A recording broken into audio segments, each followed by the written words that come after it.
This week on the Racer X Show, $1 million was on the line, and a fan favorite was so close. See what happened. From the AIM Expo, we chat up Grand National champ Jared Mees.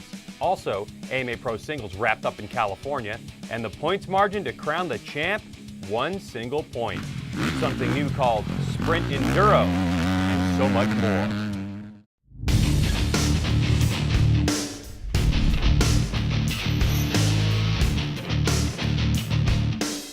Hello and welcome to the Racer X Show, presented by Chaparral Motorsports. I'm Greg. Thanks for joining us on our race highlight and news show. I just got back from the Industry and Consumer Show in Orlando, Florida, called AIM.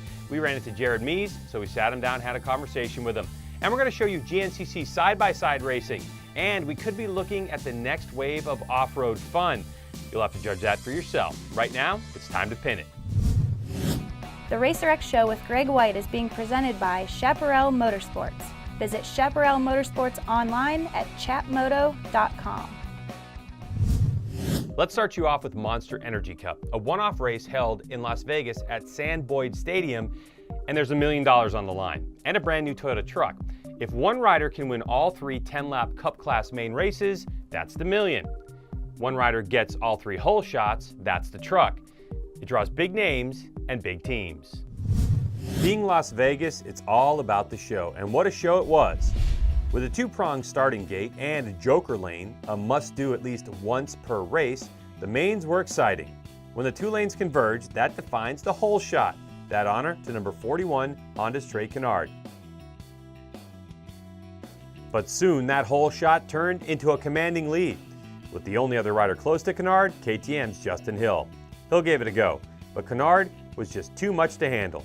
Keeping his win streak alive, which dates back to August 16th, race 2 at Ironman. Canard becomes the only man in the running for the million and the truck. In Main 2, Canard started on the other side of the starting gate, and the hole shot, well, it was close. Number 18 is Monster Energy Kawasaki's Davey Millsaps, with number 32, Hill, in tow. Hill wasn't messing around, but later, after Millsaps had passed Hill back for second, Canard took his joker lane run. The result, side by side with Millsaps, who got the edge. But the Murrieta, California man had yet to run his joker lane, and when he did, the underused slick lane got him. And down goes Millsaps, leaving Canard another step closer to the prizes, and on a 5-race win streak. Millsaps picked it up, racing home for 4th, Hill second again. In Main 3, it was Canard's to lose, and he did. Husqvarna's Jason Anderson got the whole shot. Truck gone. Then chasing Millsaps, boom, tough block, tough luck. Once more, trying to salvage the overall winner's $100,000 prize, wanting to get by number 34 Malcolm Stewart, Canard goes down. So Davey Millsaps comes off an extended injury reserve list. With a new bike, new team, goes 3-4-1 for the overall. Eli Tomac on his Honda rips a 4.32. Looking for Justin Hill's name on the list, he was 6th, 2-2, and a finale 18th. But signs in January for Hill? We certainly hope so. One guy who wasn't at Monster Energy Cup was reigning pro motocross champ Ken Roczen. But he was in Florida at the AIM Expo, where I had a chance to get him on stage and chat with him about a few things. Of note was the comparison of the KTM to the new Suzuki.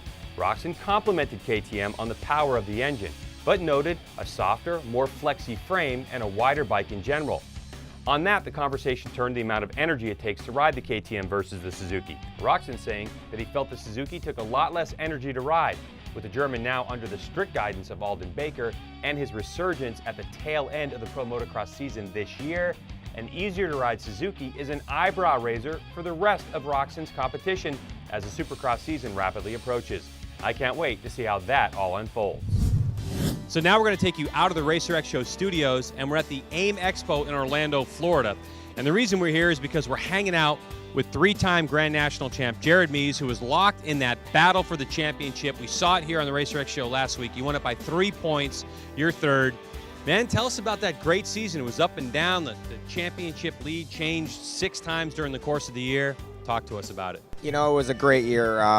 Aside of having, you know, the Grand National Championship on my resume this year, we had a lot of fun. We had a great team behind us. You know, they deserve all the credit, honestly. Them guys had flawless equipment for me week in and week out. We never had a mechanical, never had an engine failure. Kenny Tolbert, Sammy Sweet, them guys really looked after me this year. And we had a great season. You know, we finished outside the top 5 one time, and that was Daytona. And pretty much from when we left Daytona on, we were inside the top 5 all the way until Pomona. We've seen people race to the checkered flag, race to the last race of the season that were complete bitter rivals, hate each other, fueled by that fire.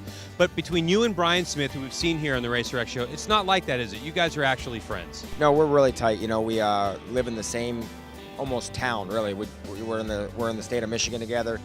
We spend a lot of time on the bicycle and, you know, ice riding in the wintertime, trail riding. We see a lot of each other on a weekly basis. And to battle it out with a friend and, you know, of course, we're a good rival amongst each other. It was a lot of fun. You know, something that in my career, when I look back on, I'll go, man, it was a lot of fun in 2014 to battle it out with Brian Smith. You know, I had this similar situation with Kenny Coolbeth, who him and I respect, you know, highly. I want to recommend each other. So it was good. It was a lot of fun. Jake Johnson was in there all year long, who's another good friend of mine. And, you know, to just know that we finished top 5 every race but one and win 2 races, we were really consistent. That's what brought us the #1 plate.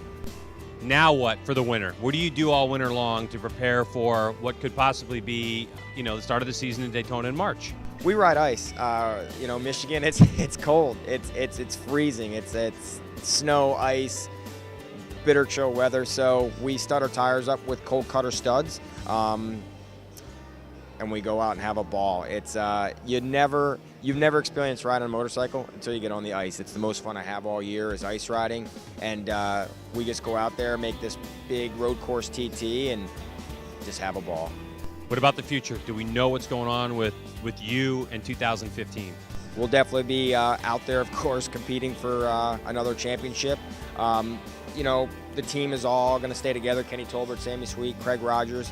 Got a couple things in the works with some sponsors, and hopefully they come through. But whether they do or they don't, we'll definitely be contending for the #1 plate. Well, Jared, congratulations once again on the national championship. We appreciate you spending time with us here at the AIM Expo and on the RacerX show. Thanks, man. Thanks a lot.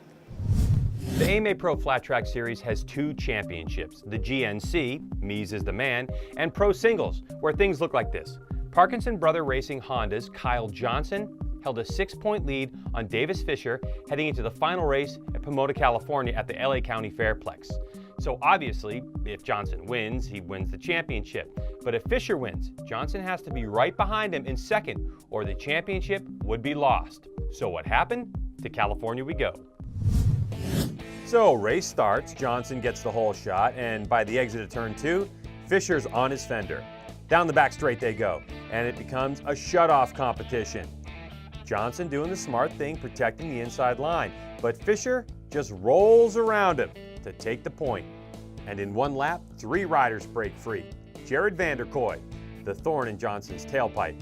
Halfway through lap 2, Johnson would make the move that would net him the championship. When the doubles flew, Davis Fisher did all he could, but Johnson had that 1 point in the bag to get his first. So ladies and gentlemen, Kyle Johnson. Davis got up to a great start, got out front early, and I did take a glance back about halfway through, and I knew I had a little bit of breathing room, and I just knew I had to stay right there in second, and this championship what we were going for, so that was what was most important. Only a tie in the points can be any closer. What a Pro Singles series, and congrats to Kyle Johnson on his title, and thanks for a great season. Now, I'm guessing that a lot of you may know what a UTV or side-by-side is, but did you know that a select few GNCC rounds, they race them? Yep, it's true. On GNCC Saturdays, at 6 events this year, 2 people per side-by-side race for an hour, and it's some wild stuff. Team Can-Am Cheney Racing extended their championship points lead with a 3rd consecutive win in the XC1 modified class, led by Ohio native Kyle Cheney. The duo came through the pack from outside of the top 5 and put themselves into the lead by lap 3. John Yoakley and the Big Country Power Sports Polaris team put in a hard fight for second, while William Yoakley and the Polaris National Guard team rounded out the top 3. The MotoGP series was at it again this week, this time down under in Phillip Island, Australia. After early race leader Marc Marquez crashed out of the lead, the battle was between two Yamaha M1s, with the elder Valentino Rossi coming out on top. Rossi's second of the year and snaps his teammates' 2-race-win streak in the process. An all-Yamaha podium for first-timer Bradley Smith on the Monster Tech 3 bike. We told you about the battle for second in the championship. With only 2 rounds remaining, Pedrosa better pull a rabbit out of the hat if he's going to get second. Now, on to something new. Well, new for the U.S. It's called Sprint Enduro. What's a Sprint Enduro, you ask? Well, it's simple. Get a small area of land, set up a few special stage sections that you can use over and over again. No transfer section, no special timing equipment, all that stuff. Scoring is easy. The lowest total time score combined for all sections wins. A few days ago in Union, South Carolina, the Kenda Full Gas Sprint Enduro was held, and some factory teams showed up, with factory FMF KTM's Caleb Russell taking home the big trophy, and it looks like this.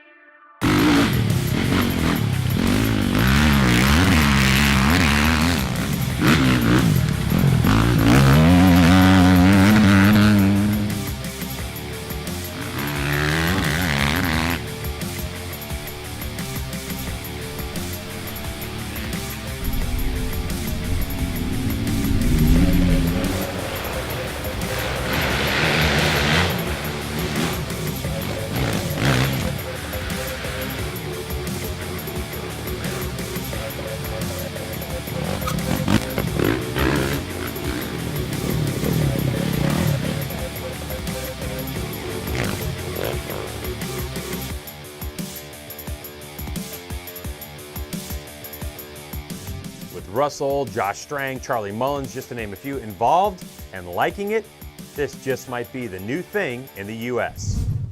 We want to send a quick shout out to Blooper Dudes XC on YouTube. They posted a 15-second clip from the Powerline Parks GNCC that made it on Good Morning America, NBC's Today Show, Fox News, and more.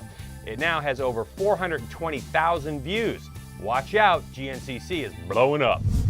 Right here on RacerTV.com, we're putting up the entire season of the Mountain Dew ATV MX National Championship. We've already posted 8 of 10 shows, and Thursday, we're posting up the final 2. Now, rounds 8 and 9, 22 minutes and 30 seconds of commercial-free ATVs like this. Honda's, though, dominating the start. It's going to be John Natale out front, maneuvering his way up to third. Uh-oh!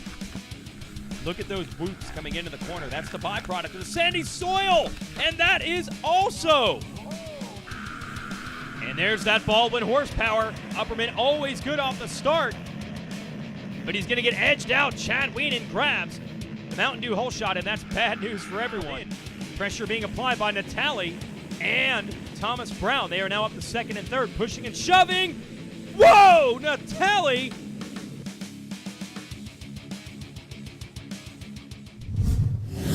You want to get out and watch some racing? We want you to. The final race of the AMSOIL GNCC Series presented by Maxxis lands in Crawfordsville, Indiana, Saturday and Sunday. ATVs, side-by-sides, and of course motorcycles. Dress warm and come on out and watch. Also, if you happen to be in Sepang, Malaysia, the penultimate round of the MotoGP Championship is all weekend long. The Racer X Show with Greg White is being presented by Chaparral Motorsports. Visit Chaparral Motorsports online at chatmoto.com. That's it for now. We hope you enjoyed it. We certainly did. Check out all of our social media links. On Twitter, Instagram, it's @RacerXShow. On YouTube, The Racer X Show. Like us, follow us, do all that kind of stuff. And you can follow me personally on Twitter. It's @GregWhite. For the fine crew here at The Racer X Show, presented by Chaparral Motorsports and RacerTV, I am Greg White. And remember, we are all racing all the time. Bye-bye.